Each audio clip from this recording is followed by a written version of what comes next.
চাঁদের রং লাল। রবিবার রাতে চাঁদের পূর্ণগ্রাস। কলকাতা সহ গোটা দেশে এই পূর্ণগ্রাস দেখা যাবে। পূর্ণগ্রাসের সময় চাঁদের রং হবে রক্তাভ। ভারতে রাত 8:45 থেকে চাঁদের রং বদলাতে শুরু করবে। 11:42 নাগাদ লাল হয়ে উঠবে চাঁদের রং, যাকে পীর ভাষায় ব্লাড মুন বলা হয়। রবিবার রাতে কলকাতা সহ দেশের সর্বত্র দৃশ্যমান হবে লাল রঙা চাঁদ বা ব্লাড মুন। রাত 8:45 থেকে শুরু হবে চন্দ্রগ্রহণ। চন্দ্রগ্রহণের প্রক্রিয়া শুরু হতেই চাঁদের রং বদলাতে শুরু করবে। পূর্ণগ্রাস শুরু হলেও ভারত থেকে চাঁদকে পুরোপুরি লাল দেখাবে রাত 11:42 নাগাদ। চাঁদের এই রং বদলের কারণেই এই বিরল মহাজাগতিক ঘটনাকে ব্লাড মুন বলা হয়। এই পূর্ণগ্রাস 82 মিনিট ধরে চলবে। চাঁদের নিজস্ব আলো নেই, সূর্যের আলোয় আলোকিত হয়।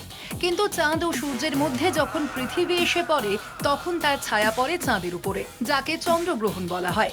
সাধারণত ছায়ার রং কালো হওয়ার কথা, এবার তার ব্যতিক্রম ঘটবে। রং হবে লাল। বিজ্ঞানীদের মতে বায়ুমণ্ডলে যখন সূর্যের রশ্মি পড়ে, তখন লাল আভার প্রতিসরণ ঘটে।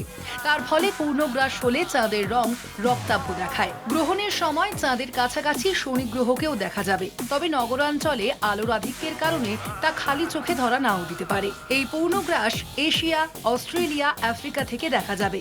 কলকাতা, দিল্লি, মুম্বাই, পুনে, লখনৌ, হায়দ্রাবাদ, চণ্ডীগড় থেকে চাঁদের এই পূর্ণগ্রাস দেখা যাবে। কলকাতা টিভি।